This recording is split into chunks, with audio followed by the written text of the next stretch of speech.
In the heart of southern Alberta, where the vast prairies meet the sky, a powerful movement emerged.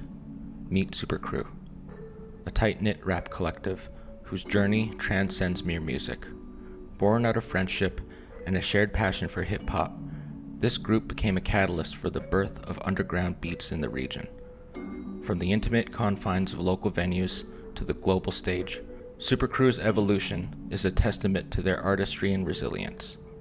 As they toured and conquered stages worldwide, the crew experienced the transformation. Now their focus shifts the spotlight to the streets as they channel their energy into mentoring the youth. I'm your guide on this odyssey, sharing my perspective on a story that resonates deeply with me. I see myself in these young artists, dreaming big and navigating the maze of life. This film is more than a documentary. It's an expression of support for the boundless potential within each individual. Join us as we delve into the beats, the struggles, and the triumphs that define the legacy of Super Crew and the untold stories yet to be written.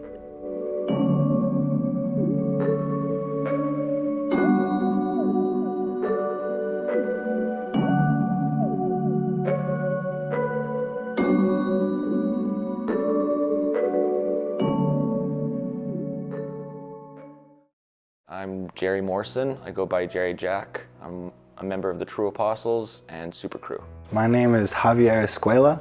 I've been rapping for a long time. I used to go by El Rev. Now most people just call me Javi. My name is Keegan Kelman, but everybody knows me as K-Dub. True Apostles is me and my cousin Keegan. We started rapping together when we were still teenagers.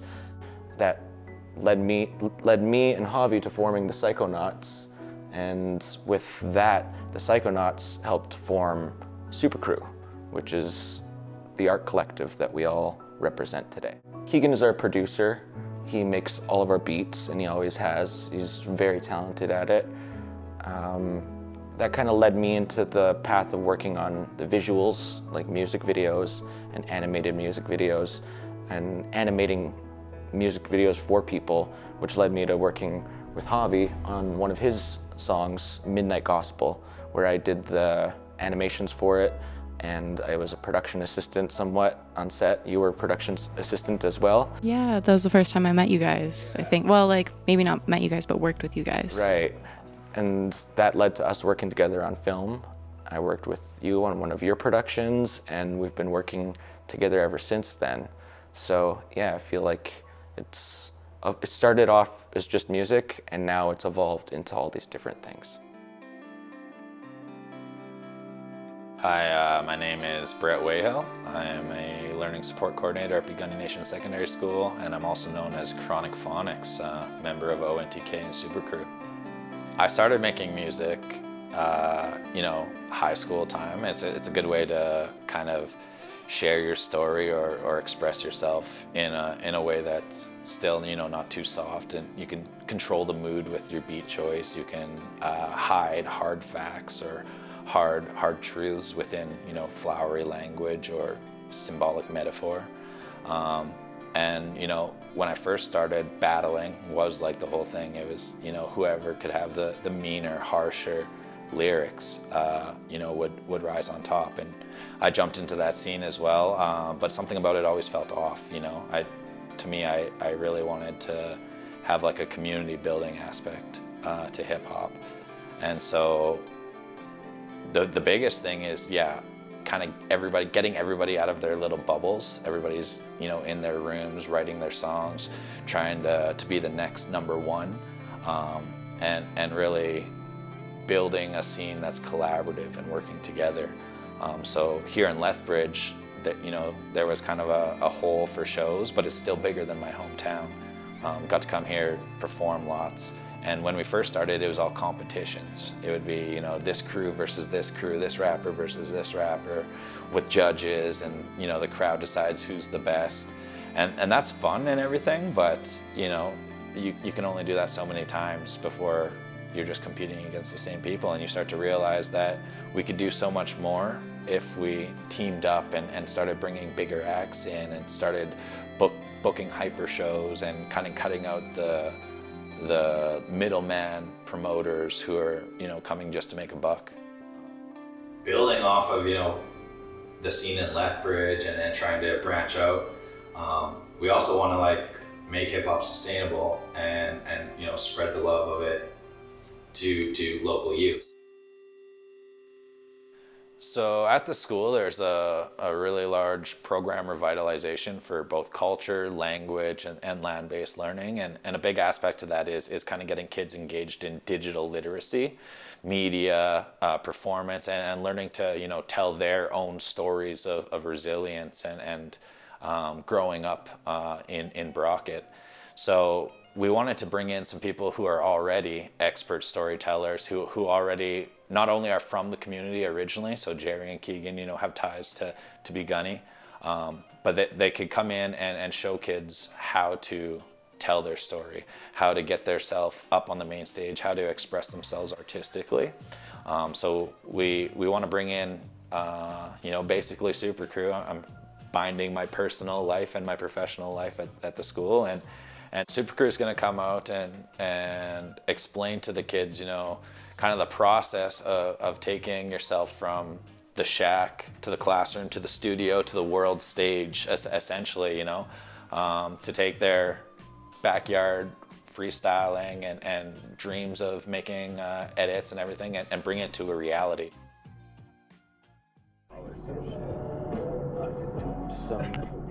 Doing some last minute rehearsals on the way out to the first performance at Brockett or Kitsínooki Secondary School. Demi,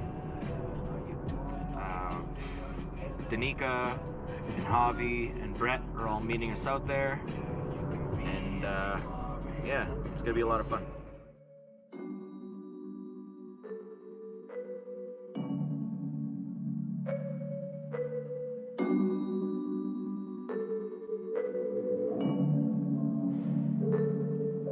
Yo, what's up? How you feeling? Are you doing okay today? Are you healing? If you're not, that's okay. You could be as you are, ain't nothing they can say. Looking at the sky like it's my way out. Only thing I need is a quiet house. Everything changed on my day, slow down, yeah. Finally learned how to pace myself. Guess that I'm destined for greatness. Every suit that I dress in is tailored. As soon as I can disconnect from the matrix, I enter a place where my energy's latent, and then I am sent back to Mesopotamia, yeah. But first I'ma see an Olmec civilization, the Aztec or Checo-Mexican natives, and go on a vision quest. Everything changes. And I just wanna be. Let me breathe, let me grieve, let me cry. When I want a peace, let me leave. I got faith, I got needs, I got grace, I got seeds, I got growth. See these trees, grew some leaves. Can't you see that was me? Yo, what's up? How you feeling? Are you doing okay today? Are you healing? One artist here today is named Javier Escuela, considered a pillar in the local hip-hop scene in Lethbridge, where he collaborates artistically, organizing and promoting local performances. Javi is now beginning a career in childcare, where he strives to foster a creative atmosphere for the youth he supervises. So we went to the Brockett High School, junior high and high school, and performed in their gymnasium. It was super low-key and chill, but it was also very inspirational in the sense that there was a lot of kids there that were sitting and watching and really paying close attention to everything we were saying, and it was an honor and a blessing to be able to perform out there and to meet people. It was one of the first times that I had gotten to connect with a school in a very long time, which is one of my passions. I'm an early childhood educator. I love to be around youth. It's always been my thing. But the opportunities sometimes come few and far between because we are rappers, right? So it's not always family friendly. But we try to make as much music as we can that we can perform in front of youth, and I think now it's paid off because we can do entire sets in front of elementary school kids or junior high school kids, and it's not, a bunch of nonsense about bad stuff. It might be a little bit, but it's still more positive in general. So we're really, really grateful for Jerry and Keegan and Danica to come out, and they set up in the gym. We brought a bunch of our elementary, junior high, high school students through, and they came and listened, cheered. You guys put on a a great show, and it was really excellent because you guys involved the students. So, you know, we have some students that are interested in music, and seeing you guys up on stage got them excited, got them inspired, and they're like, wait, that's something you can do? Like, I can go get up there and grab the mic and share a song? Well, guess what? I have a song I've been working on, like one of our students, Diego. He was ready. He wanted to get up there and rap with you guys, and you let him grab the mic and share his bars, and that like set him on a whole new course of writing and creating, and he's making music videos now, and he's written like 5 songs. He's trying to get me to feature on his album, which is pretty fun. He'll be like pulling me into the gym office with his phone. He's like, will you record a 16 for me, Mr. Wade? I'll record a 16. Oh, okay, just send me the beat. I'll make something nice for you. Excuse the interruption, can I? Brent Wayhill, contact the office. That's Brent Wayhill, contact the office. How do I feel about having the school involved in digital media in general? I think this is the future. This is the way to go. I think there's enormous potential in this. First of all, I think it invigorates and enlivens the Blackfoot language and culture curriculum, and the sky's the limit. You know, as far as transforming the curriculum and making it more present and immediate. In addition to that, I think the opportunities for students to learn to be able to start telling their own stories and then sharing those stories and in a sense, rebuilding community out of digital media. But there's yet another component to it that I find exciting and compelling, and that is what some of the elders have been saying with respect to the challenge of holding on to traditional knowledge. And I think we all recognize that many of the elders who are invaluable in the possession of their cultural teachings, ceremonies, plant identification, and knowledge of the old ways. Many of them are getting older, and we've seen a steady passing away of these knowledge keepers. So some of the elders now speak about the urgency of learning the newer digital media storytelling methodologies, techniques, and finding a cohort of young people who might be interested in and skilled enough to capture some of those stories from the elders, interview them, go out onto the land and shoot video, add the commentary where needed in order to preserve it. The students will have a chance to meet mine and Keegan's grandmother, Evelyn Kelman, as well as her daughter and my mother, Debbie Kelman. Evelyn and Debbie are Indigenous artists who teach with community programs in and around Lethbridge. Today, they plan on speaking to the students about the cultural significance behind the medicine pouches, as well as the Blackfoot dolls they make together. And I'm going to be doing the presentation for this program my grandson is doing. And I really fully support him because it has to do with you young people to teach you. As an elder, our culture has always been what the elders teach us of. For Jerry, it's more than doing something with your hands. He's like in this new world, this technology, we're talking about it. And so it's like processing your internal, what you're going through. Like for me, I do it with my hands, and it's just dealing with stuff and creating. Like I did this one piece, it's called Her Hands. And I put my actual hands on the painting, and the painting was a healing moment.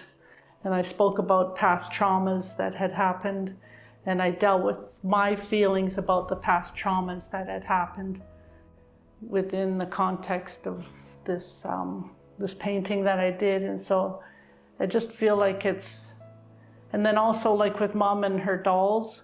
And so these dolls, it's a healing because our people, when Mom was a little girl, she wasn't allowed to do this. They weren't allowed to have toys. One of the stories that I heard from the elders, one of the men, was they made toys. They made wire toys, and they had like a whole little rodeo and a little scene set up, and then they were told on Easter that they had to give up their toys. They had to take their toys and put them in this big blanket for Lent, for giving it up for Lent. And then they dug a big hole out behind the residential school and they buried those toys. So they weren't giving them up for Lent, they were giving them up for good. So like doing things with your hands, for me, it just represents that personal power and your voice. So it's, yeah, for me, that's what I find is really powerful and important.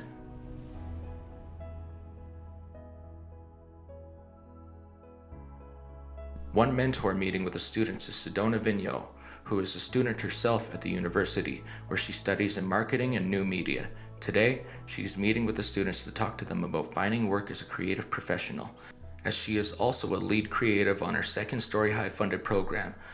Her contributions to Super Crew as a photographer and videographer are essential to the productions that they work on together. So my name is Sedona, and Demi and I, we met in high school when we were younger than you guys. We met because we did multimedia together. We did graphic design, website development. We collaborated through photography mostly, and it's been history ever since. It's been a decade-long work relationship, friendship, and we inspire each other ultimately.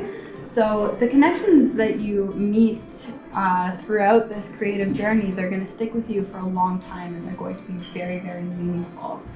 So this is a really good outlet for you, I think. I'm proud of each and every one of you for being in this room.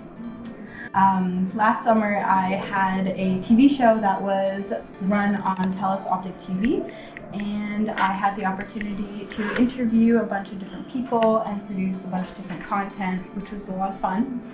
But I learned a lot about myself in that journey, and that's what I got out of it the most. Right now, I work for a marketing firm. I'm a marketing student. Do you guys know what marketing is? Not really? Okay, so like logos and stuff, like commercials, billboards, that kind of stuff. That's what I create. And when I was your age, I had visions of commercials. That's what I wanted to make. So I hope that inspires you to maybe think about things on more of a business level versus a creative artistry level as well, because there's a huge career path for artists to work in business as well. You can transfer a lot of your creative skills to other industries, and it's super cool. I've seen Sedona, take her business mind and totally like mash it with all these cool creations that you get to do. My background in the arts started quite early. I come from a whole family of artists. My dad is a drummer, my grandma is a professional painter, and my mom is a singer. And they all really motivated me to use art as my creative outlet from a really early age. So I started pursuing multiple mediums. A really specific goal that motivates my every action is reclaiming what wasn't allowed for my ancestors, my Indigenous ancestors. I go to school because they weren't allowed to, and I create because that was taken away from them. It is my goal to realize all of their dreams. I do want to mention, it takes time to develop a story and a narrative and to build a world and to fully develop what you want to show on camera. Sometimes it takes multiple years. So right now you might have a lot of time to write down a storyline on a piece of paper or on a computer. And then when the funding comes available, you'll already have a story that's ready to be shared. My favorite moment from this whole production was this moment that I captured on camera between Keegan and one of the students. I think it was Bilo. It was Keegan and Bilo, and Keegan was sharing his knowledge so freely and so passionately, and Bilo was just soaking it up like a sponge, and it was such a cool moment to see in front of my eyes, but it was really cool to be there with the camera as well. Myself and Keegan are first cousins and are members of the Haisla and Piikani nations. Growing up in Brockett and Lethbridge, the two of us were exposed to both extreme poverty and violence, as well as a first-hand view of both the opioid and suicide epidemic that are devastating Indigenous communities across Canada. We have been performing and recording together since we were teens and have collaborated with other musicians in the local music scene, but recently, the two of us have focused our attention on working together with the community leaders and educators in Brockett on a plan to bring the knowledge and experience of this art collective to the students for a unique learning experience. This performance is an opportunity for the students to see the passion these artists have for their craft, as several members of Super Crew make appearances on stage for performances throughout the day. I went through some pretty intense stuff out there, you know, like there wasn't a lot of really positive influence at the time. So, you know, we like lived in this house with like no heat, no electricity, no water kind of thing. It was pretty much just like a shack that we kind of were sleeping in the winter and had this like fire pretty much in the oven kind of thing, you know, like, so it was rough out there. It was definitely different moving from a place like Calgary to there, you know, so it was a lot of poverty, it was a lot of struggling, and not only with our family, but a lot of families out there were going through the same thing. You know, now I'm out there and I'm like smiling and, you know, telling these kids like, you know, there's so much happiness and positivity out there. Today, we don't teach the generation the same way. You know, we kind of let them do what they're doing and then guide them in the right direction, you know what I mean? Because we all need to just experience, but, you know, so it's completely different, but, you know, in a way it's really positive. And I feel like I'm almost kind of coming full circle with it, you know what I mean? It's almost like the universe brought me back there to kind of like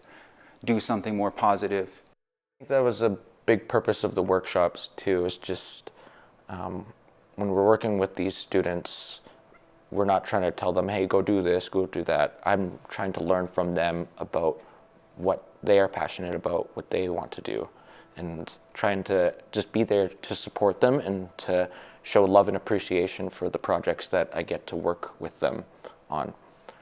Me and Diego, that's Keegan's little cousin, we found out during the production. He's been doing music and freestyling more since we've been doing the workshops and performances. So me and him worked on a music video for him together.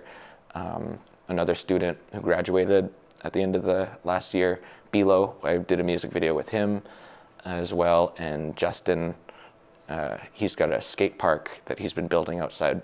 I filmed some skate videos of him and we worked on shirts together, and it's just been great to see the love that they have for their own work and the appreciation for having a place to do stuff like this. This isn't something that kids normally get to do in school, making music videos and working on shirts and building a skate park. But we're trying unorthodox things at this school, and that's because I think that we need unorthodox teachings in this world if we're going to change this current system that we have right now, and the current opioid epidemic that we're going through as a nation right now. That we need to start trying different things and giving people access to the power to create the art that they want, so that they have that as an outlet for their emotions and their intergenerational trauma.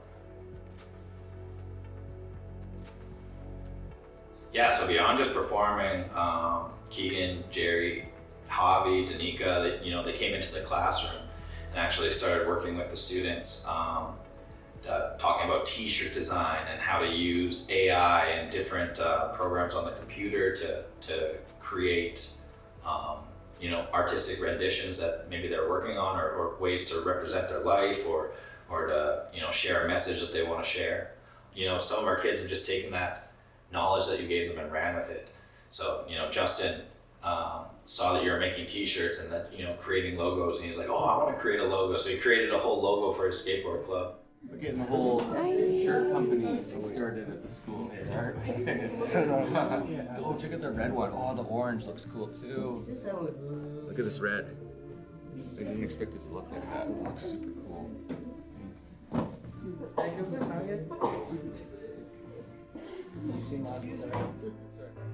I set up the skate park for Bigani because Bigani didn't have a skate park.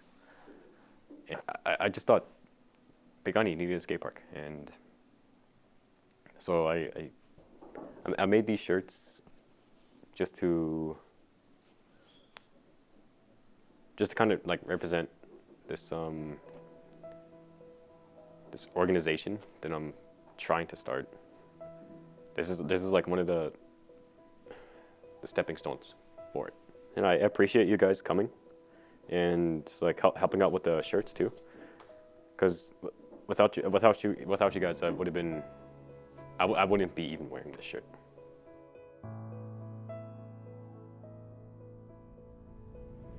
How does it feel now to know that you're going to be in a documentary? At the same time, I wanted to be in a documentary, and at the same time, I didn't want to be.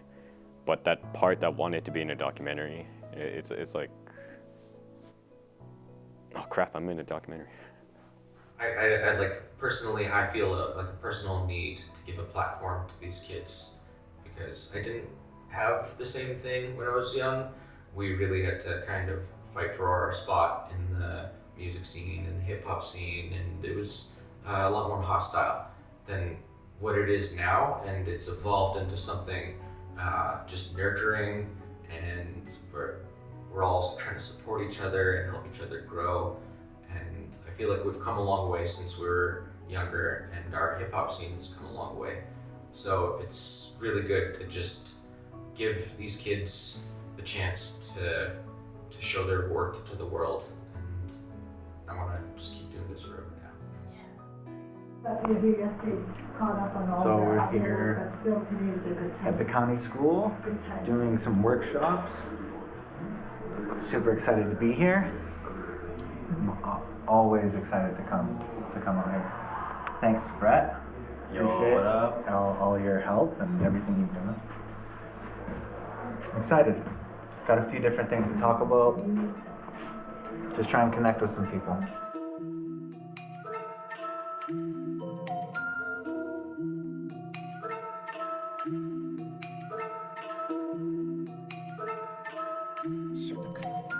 Downtown, about to get a little boost, yeah.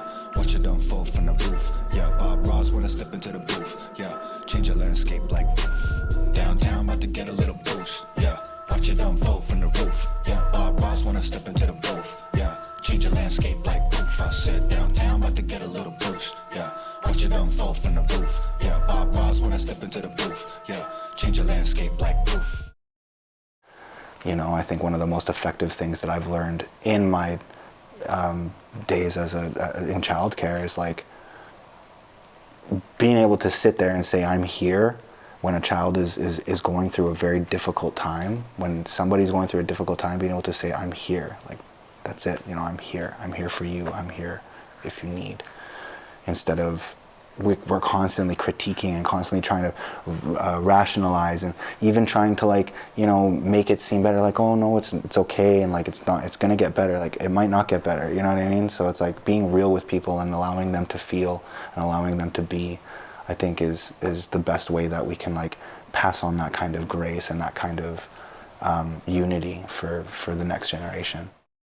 So growing up together, seeing the scene evolve over the years, the hip hop scene, but also just the city in general. How have you witnessed, you know, people interacting in the community, and how did you guys also fare through those really hostile parts of the hip hop industry, and what were some of those challenges that like came about, whether it was in your own group, your family, or in the community at large?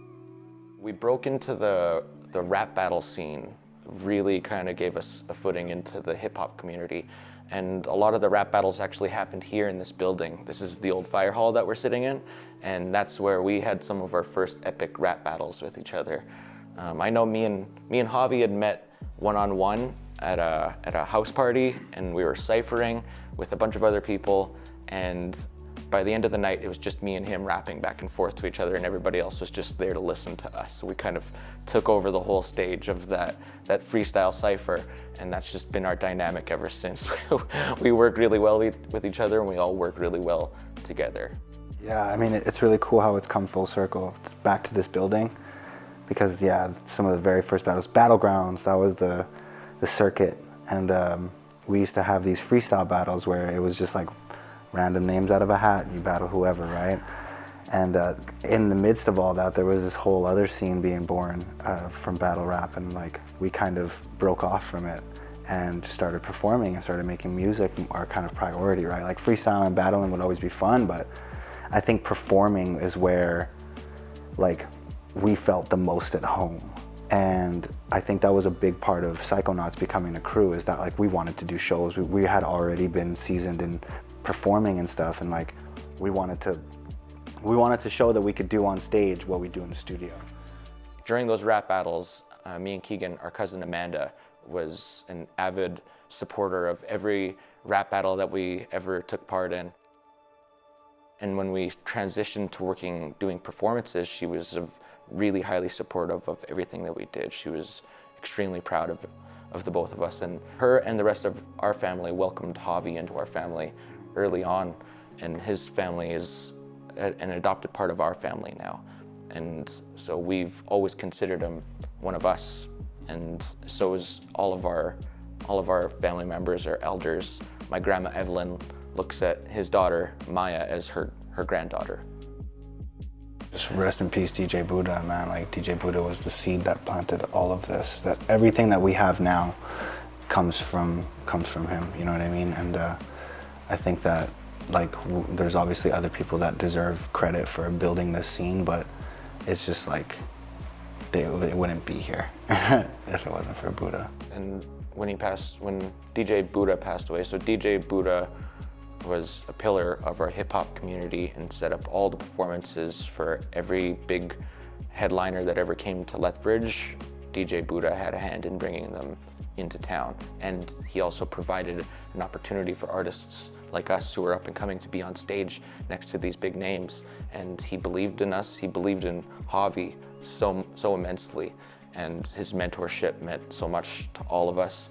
And when he passed away, it left a giant void in the hip-hop community that never got filled since, even to this day. Everything that we're doing is new and different, but it's never gonna be what DJ Buddha was doing, what he did for this city. And yeah, he believed in Javi, he believed in the city prophets. Yeah, you guys too. He definitely he had love for where he was from. He had love for the friends he made and the people he came across. Like every performer that he ever did shows with, he did numerous shows with them, you know what I mean? Like if he got another opportunity to do a show, he didn't care if the first one had flopped, he'd do another show with that artist because he would get on a personal level with them.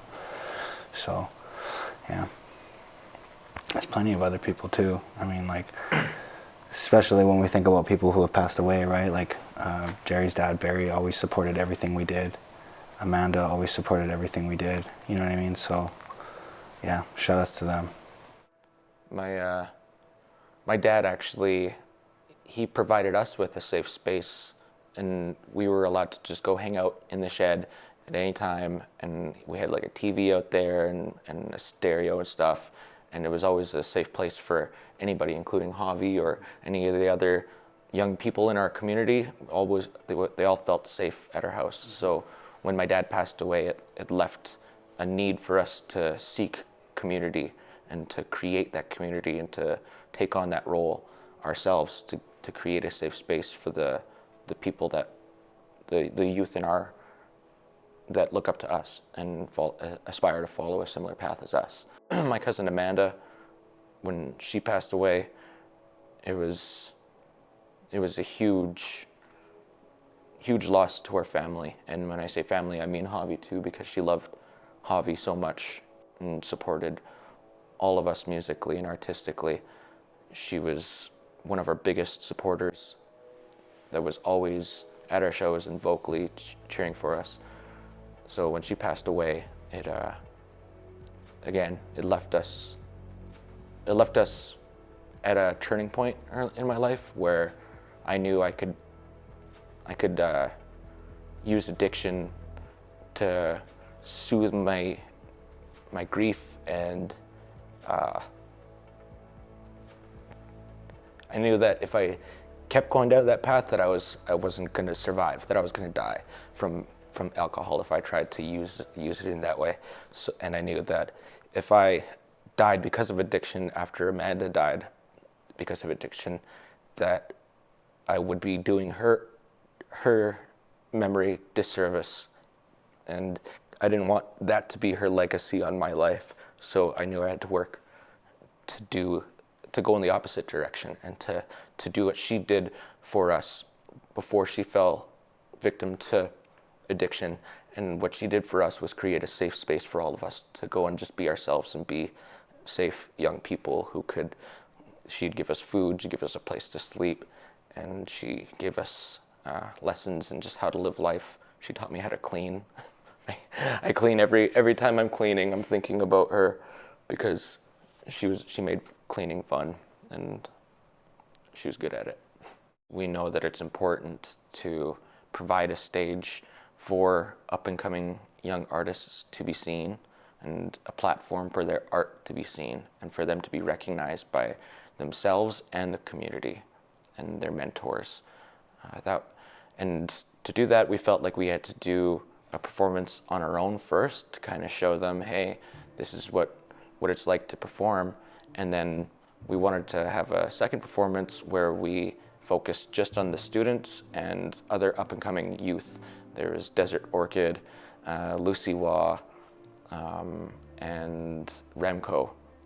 They all performed alongside Bilo and his friend Quinn, as well as Diego. Diego got on stage too. At the end of the year, the school plans to have a barbecue where the entire school can come together to enjoy the good weather. But this year will also be a day for focusing on the students that have been working with the mentors to present their projects to their fellow classmates, as well as be on stage when Super Crew holds a performance that will highlight the younger generation of Indigenous artists, including several of the students they've been mentoring throughout the year. I started making music. Well, I've just been a creative my whole life. I've just been making art. I used to be into poetry, and then me and my cousins, we all started kicking it. We would freestyle, and I was just good at it, so I started making music. Yeah, so we had a performance in Brockett for the youth, for the kids, the high school and the elementary school, kind of like the last class bash type deal. It was a big barbecue. A bunch of local artists, a bunch of up-and-comers, all the OGs were there. Yeah, it was good. It was good time. It's nice to just give back to the community and stuff like that, especially inspire the youth. We're very happy to be here today. Such a nice day. And thanks for the wonderful food, chefs. Thanks to everyone for showing up. And there's going to be some other great musicians after us too. So stick around.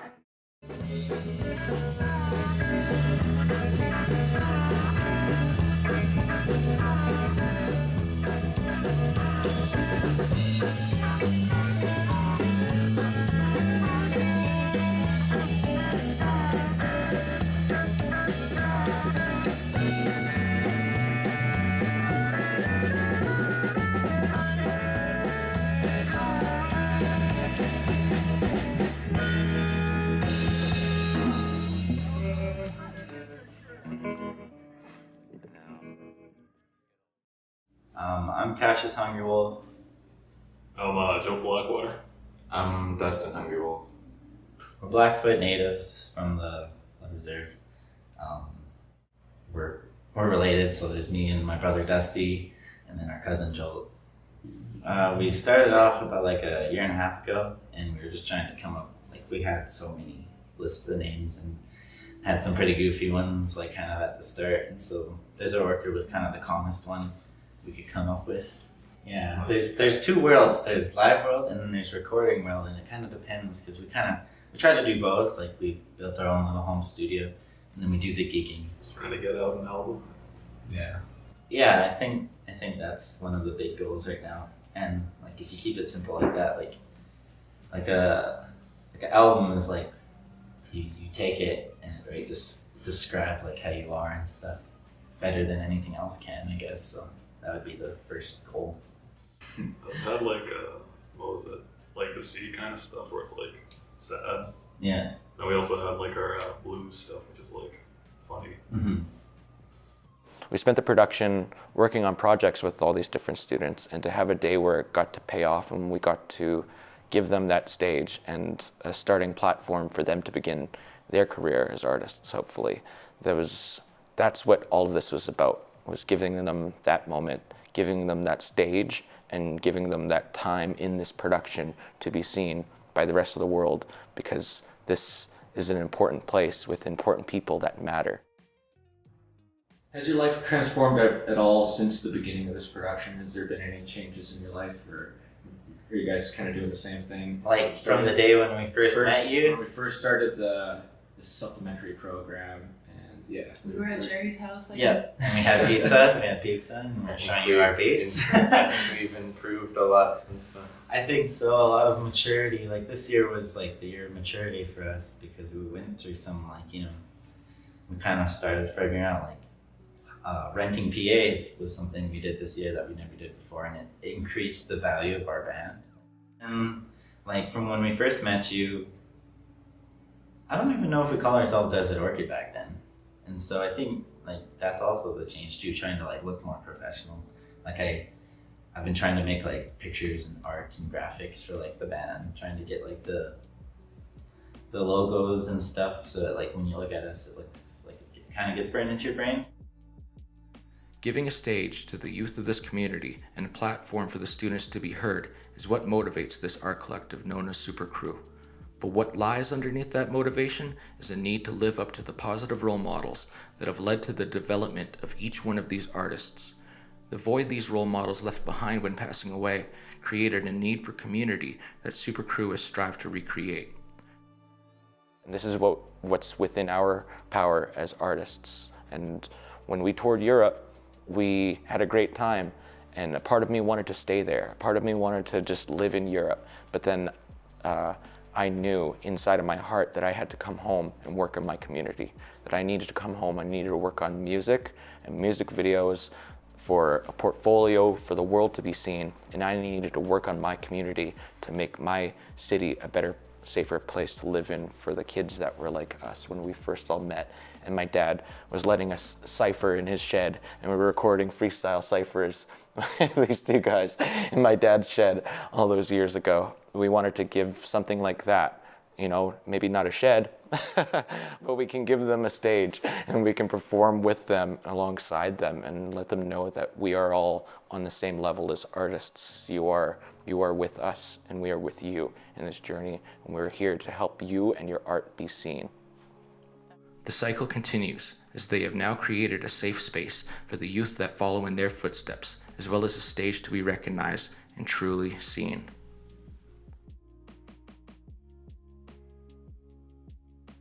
I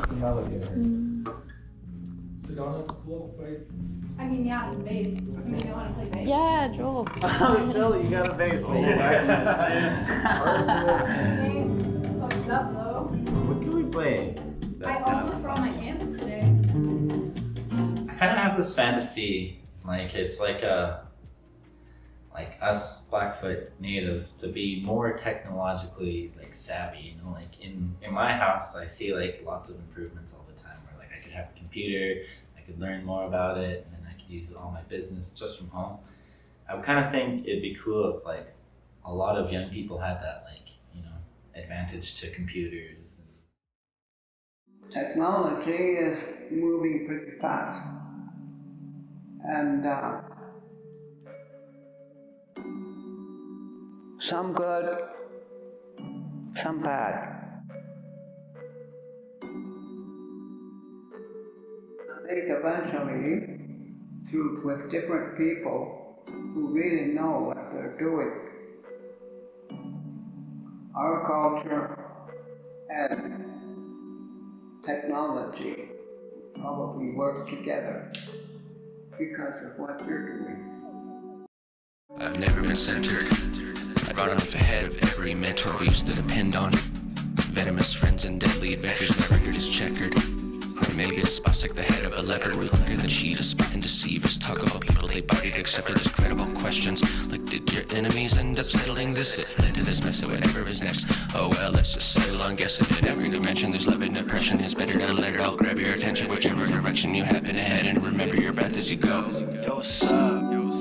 How you feeling? Are you doing okay today? Are you healing?